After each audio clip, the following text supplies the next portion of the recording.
here I go. I'm off to another town and I'm not driving. It's wonderful. I cannot wait for version 13. So here's my question. How often do you second guess your decisions? Wondering if you're making the right choice. For me, buying a Tesla wasn't just about the car, right? And I've talked about this. It was about facing some fears and concerns about, will the car run out of electricity? How expensive will it be? Will it be hard to do? What if we take a long road trip? What if? And it really meant that I had to challenge my assumptions and ultimately, transform really the way I make decisions in every area of my life. And that's, normal. Now, some of you would say, oh, this wasn't a life-changing experience for you. So what's the big deal? Well, it's not a life-changing experience. I understand that, but it was a change of an experience for me, right? I had no intention of buying an electric car whatsoever. And yet here I am driving one and it's awesome.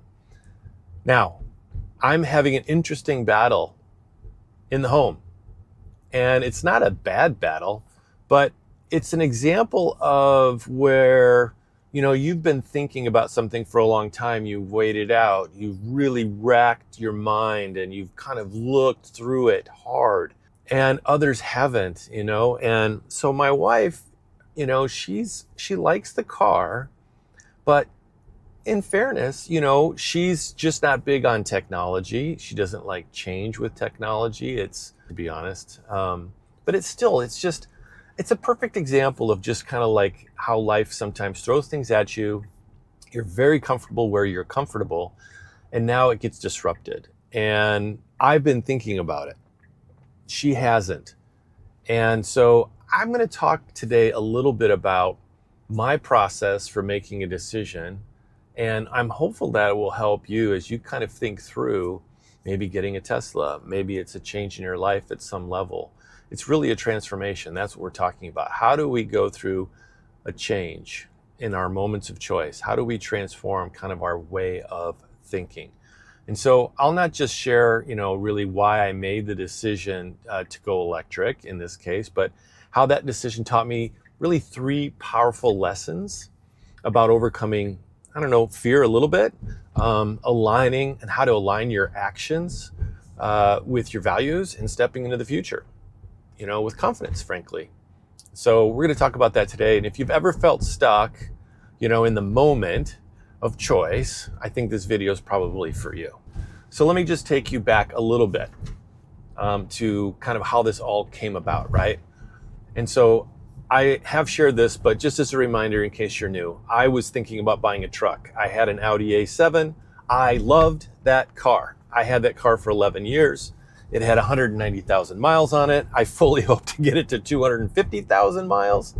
None of that happened because someone who could have probably benefited big time from full self-driving didn't have that. And, they took a left and just kept turning right into my car. And that was the end of my Audi. It had too many miles. It was too old. And therefore, insurance deemed it totaled. And so they gave me a small chunk of change, which was helpful in what I ended up doing, and that is buying a new car.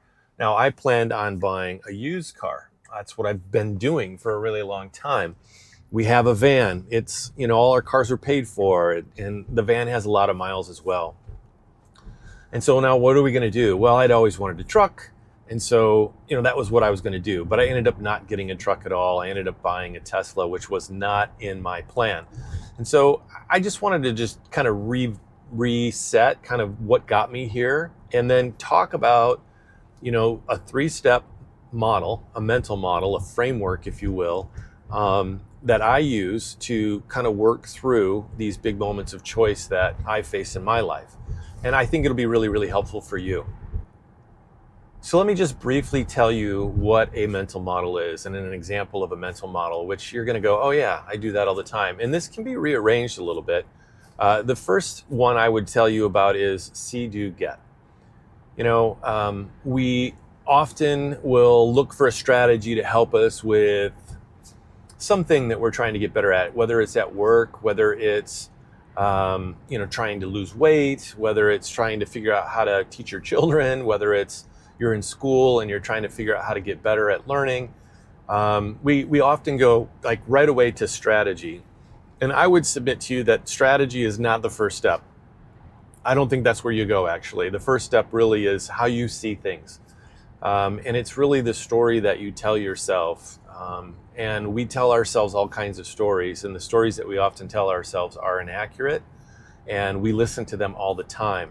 But we'll also notice that when we tell ourselves the right story, a believable story, a story that talks about our talents and our gifts, and it's a story of forward thinking, it's a story of deep-rooted belief in our ability, because we've perhaps attached our state of mind, which is kind of even before, frankly, the story, then we suddenly have all kinds of ability to get things done in pretty powerful ways. So See, Do, Get is one mental model that really, really does work. Another view of that is when you do focus properly on the right thing, you will go and do the thing that you're focused on. And then when you do, of course, you'll end up getting. So see, do, get. That's one mental model that I really love. As far as making a decision relative to this vehicle, there's a framework that I did use, and I try to use it. I kind of use it all the time. You probably too, but I just thought I'd kind of spell it out for you. The first thing that you need to do when you're making any decision in a moment of choice, and by the way, in these moments of choice, they're rarely an emergency where you have to do something in the next few minutes.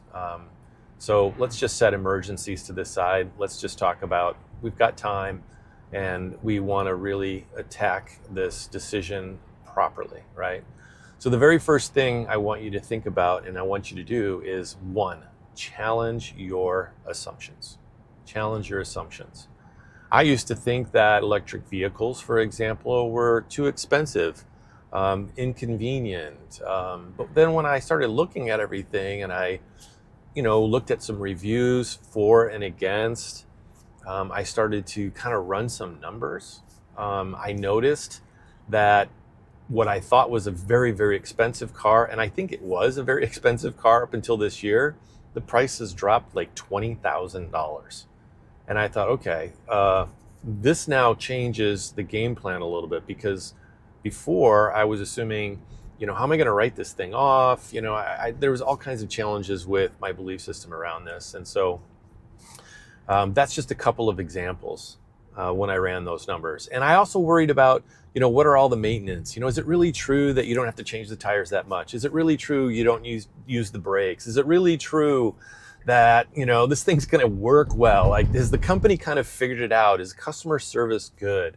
Is it really true that buying this thing is hard, or is it easy? And I went through all of that. I put the car up on a car rack, so to speak, and I walked all the way around it, and I looked under it, I looked on top of it, I got inside of it as best as I could, so I could challenge my assumptions to see if any of those things were really true or untrue. How many times have I had assumptions and, it really backfired on me? How many of you, live by assumption? And we know what the word assumption does, right? It spells something out, and neither of us want to be that. Now, I'm talking, of course, about, buying a car, because that's what I was focused in on. But this can apply to anything. Maybe it's a new career. Maybe it is trying to figure out what school you want to go to, if you want to go to school at all. Maybe it's, do I think this person loves me or not, right? There's all kinds of things that we need to challenge our assumptions about. And frankly, if we don't challenge those beliefs, we're just going to stay stuck. And we're going to miss out on all kinds of opportunities. So the very first big step in the framework is really challenge your assumptions. Number 2 in the framework is think long-term, not short-term. Buying a Tesla was not a quick decision, of course. Although it came relatively quickly, I would say in just a couple of weeks. And it came even faster as my assumptions were challenged. And I started to go and I went and I tried it out, right? I got in the car and I started experiencing it. And it started to prove me wrong in some areas of belief and proved me right in some areas of belief, which fortified, the next big step again, which was think long term, not short term.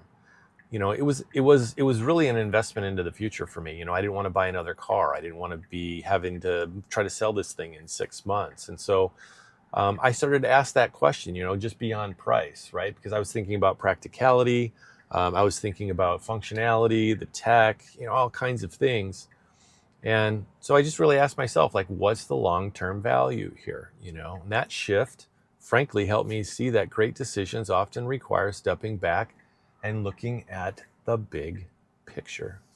So, here's a practical takeaway. If you're stuck on a decision right now, try asking yourself this: will this choice make my life better 5 years from now? And if the answer is yes, it's probably worth pursuing as just one example.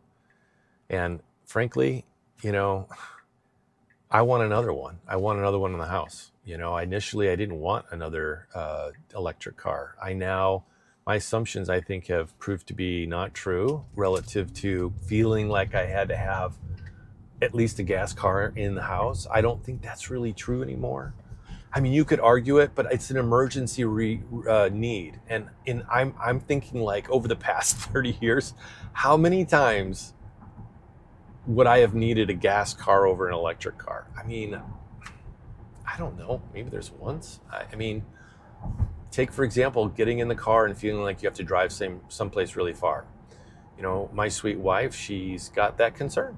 And it's her concern. And I think it's awesome. She should have a concern. And I want her to think through that. But her concern is, what if we have to go someplace really far in a hurry? How long is it going to take to stop and charge? My answer was, I don't know. It could take 15 minutes. It might take 30 minutes. 30 minutes, Well, okay, so that's 20 minutes longer than normal. Most of the time when we go for a road trip, or most people when they go for a road trip, it's really rare that you're going to sit in that car beyond 3 hours. And, that's like 190, 240 miles, depending on freeway speeds and where you're actually going. Can you do that and then stop for 20 minutes and charge it up, or 30 minutes and then go another 2-3 hours? I mean, a 1,500 mile drive is probably going to tack on a few extra hours. Like, if it's that critical, get in an airplane and fly. That's what I think. So take a long-term view when it comes to your decision making. Don't feel like it's a short squeeze moment only. Take the long view.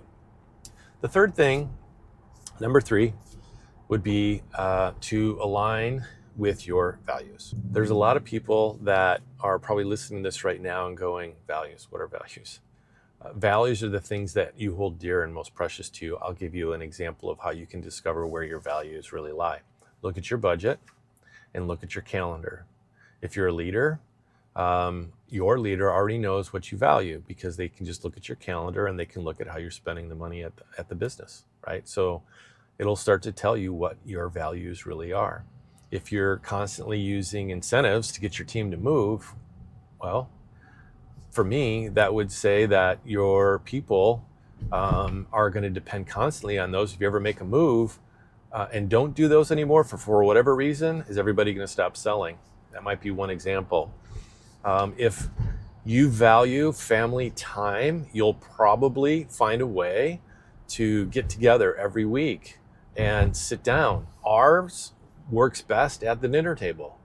We just have dinner together. We sit down and we have dinner together, and because we value each other, and it just forces us to put away our electronics and we just sit there and we're together, right? And so values are really, really important because they drive the way you behave, right? We talked about see, do, get. How you see things, how you value them drives your behavior. And so for me, aligning my values relative to buying a Tesla, it was about living more intentionally. I care about the environment for sure. And I was worried about batteries and if they're going to ruin me and ruin the things in the world and all that. And listen, they're trying to get better at all that. And so it's just kind of a tug and a pull. One thing's going to leave another thing empty. I don't want to be stuck in entropy. I'm not moving at all. And you're going to have a local reversal of entropy on any decision you make. That's a big phrase, but local reversal of entropy, as you know, is you're right where it's at, right? So go into your closet, it's a mess. Everything's in entropy. It's just stuck there and you're stuck in that mess. And so a local reversal of entropy would be you going into your room and reversing what's going on there, putting everything in order. But as you do that, that's time away from another place. And so there's always an opposition in everything, right? And so while, yes, I got a car that has batteries, some other thing's going to end up in some entropy. And I understand that. And so I don't think you can completely eliminate that stuff. The car's having a heart attack here trying to decide if it wanted to turn. That's pretty funny. Now it's going to look for a place to park. So we'll just have to see how this works. I don't have version 13. So here we go. I don't know where we're going. I'm kind of interested to see what's going to happen here. I wish I could turn the camera around. I'm just getting to my destination here. So I just kind of want to wrap things up a little bit. So aligning, with your values. Again, at the heart of buying a Tesla for me, there was a lot of things that I care about.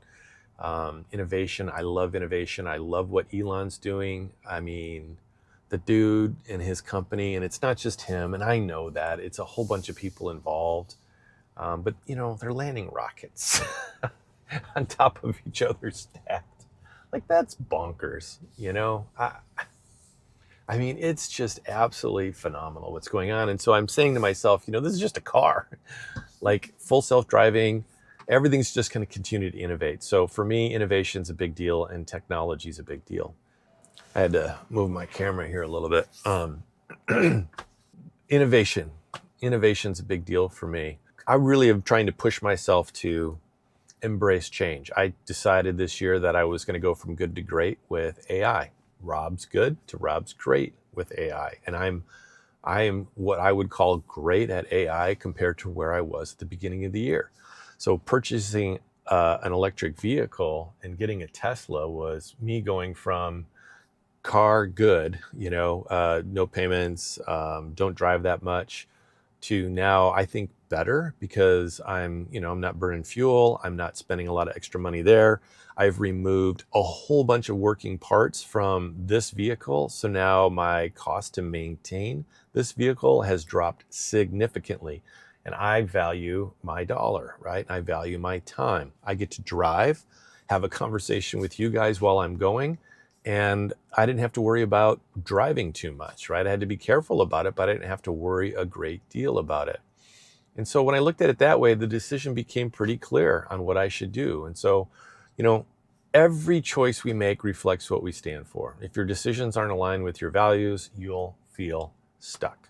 But when you act in harmony with what matters most, you move forward with confidence. So again, I've just shared with you, 3 steps that I've used, not just for buying a Tesla, but really kind of for any decision. I want you to challenge your assumptions, right? Challenge your assumptions, write down your doubts or your fears or, what is holding you back? And then research or test them to see if they're valid. Do the Benjamin Franklin T, right? What's the pros? What's the cons? So that's first thing, right? Challenge your assumptions. Step 2, really think long term. How will this decision impact me in the next 5 to 10 years from now? And that's going to give you clarity beyond immediate fears. Align with your values. List your top 3 values. What are they to you? The more aligned your options are with your values, the more confident you're just going to feel. And that's just the bottom line. And I want to instill confidence in myself and those around me. 1, challenge your assumptions. 2, think long-term, not short-term. 3, align with your values. And in the end, buying a Tesla wasn't just about the car, right? For me, it was about choosing a life that aligns with my values and my purposes and what I'm trying to do. So every decision we make is an opportunity to reinvent ourselves, to move closer to the person we want to be. And when you approach choices with clarity and courage, the possibilities are just endless. Thanks for watching. Thanks for your comments. Thanks for wanting to subscribe. So many of you have. The comments are awesome. I just love the examples. I love how people are using this vehicle and in really innovative ways to help them. The 87-year-old man that's driving to see his grandchildren 1,300 miles away and using full self-driving so that he can do that. I mean, if that isn't a use case for him at 85, think of the change that he had to go through in his mind, challenge some assumptions. He was thinking long-term and not really long-term for him, right? It's short-term, long-term, but long-term, I can see my grandchildren. I can function and drive around and not be, in prison. I will just use those terms into my house because I can't get out and drive. Wow. I mean, what a use case. And his values were aligned to that decision to buy that car. I'm sure it wasn't a cheap purchase. Maybe he bought a used one. I don't really know, but I know this. He's using full self-driving to go visit those who he values most, and that's his grandchildren. That meant him risking driving with technology and probably facing a lot of fears and challenges. I wish I could talk to him. Please, please, please know that I'm really grateful for all your comments, and I try to get to all of them. So thank you so much. If there's something you want me to talk about that I haven't, please do. Don't forget to subscribe. I'll see you in the next video. And we'll dive into some more strategies for, really mastering your moments of choice.